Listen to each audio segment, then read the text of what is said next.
Hi havia una vegada un nen que es deia Jaume que vivia amb la seva mare, que era viuda, en una cabana al bosc.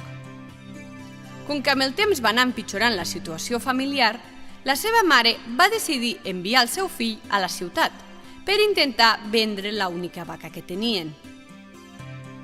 El nen va posar-se en camí portant la vaca lligada amb una corda i a mig camí es va trobar un home que duia un sac ple de mongetes.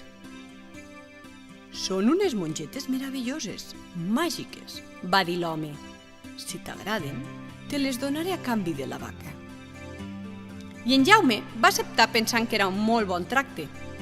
Va tornar cap a casa molt content, però la seva mare va quedar molt disgustada en veure el que havia fet el seu fill. Va agafar les mongetes i les va llançar per la finestra i va començar a plorar.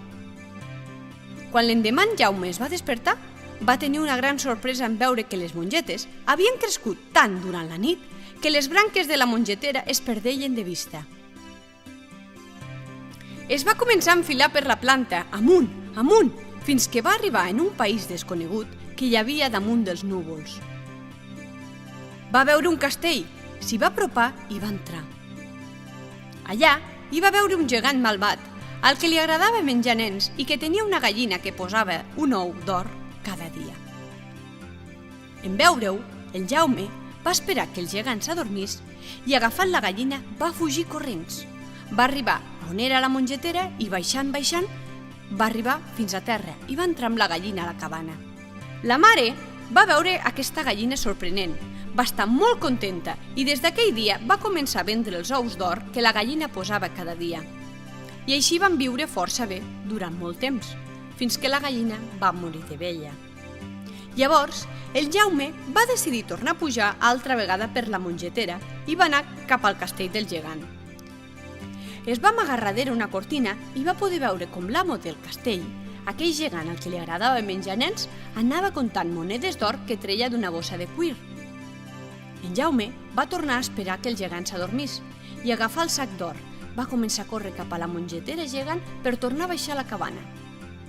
D'aquesta manera, mare i fill van tenir diners per viure molt de temps, però va arribar un dia en què la bossa de cuir plena de diners va quedar completament buida. Llavors, el Jaume va decidir enfilar-se altra vegada per les branques de la mongetera fins a arribar al cim. Va anar una vegada més al castell del gegant i un cop allà va veure com el gegant feia anar una caixeta que, cada vegada que aixecava la tapa, deixava caure una moneda d'or. Quan el gegant va sortir de l'habitació de la caixeta, en Jaume va aprofitar per agafar-la i guardar-se-la. Però des del seu amagatall, en Jaume va veure que el gegant s'ajeia en un sofà mentre una arpa tocava tota sola sense cap músic la fes anar. Tocava una música delicada que, mentre el gegant l'anava escoltant, s'anava quedant adormit. Amb prou feines s'havia adormit el gegant. El Jaume va agafar l'arpa i va començar a córrer, però l'arpa estava encantada i en agafar-la va començar a cridar: «Amo, senyor meu, desperti, que m'estan robant!» El gegant es va despertar amb un bon ensurt i va sentir com, ja des de fora del castell, els crits repetien: «Amo, senyor meu, desperti, que m'estan robant!» Veient el que succeïa, el gegant va sortir corrent per perseguir el lladre. I el gegant va començar a cridar: «Així eres tu, el lladregot! Vine aquí que et menjaré! Torna amb l'arpa i tot el que m'has robat!» En Jaume sentia les passes i les amenaces del gegant cada vegada més a prop i en veure la mongetera va començar a baixar-li, sentir-se'n salvat.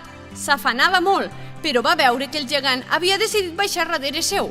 En arribar a terra, en Jaume va començar a cridar a la seva mare: «Mare, mare, porta'm la destral!» I quan la mare va veure que darrere del Jaume venia un gegant horrible, prou que va córrer per dur-li la destral. En Jaume va tallar la mongetera que de seguida va caure juntament amb el gegant encara ben amunt. D'aquesta manera es va estimbar mongetera i gegant a terra. Des d'aleshores, en Jaume i la seva mare viuen feliços amb la moneda d'or que la caixeta els hi dona cada vegada que l'obren. I vet aquí un gos, i vet aquí un gat, que aquest conte ja s'ha acabat.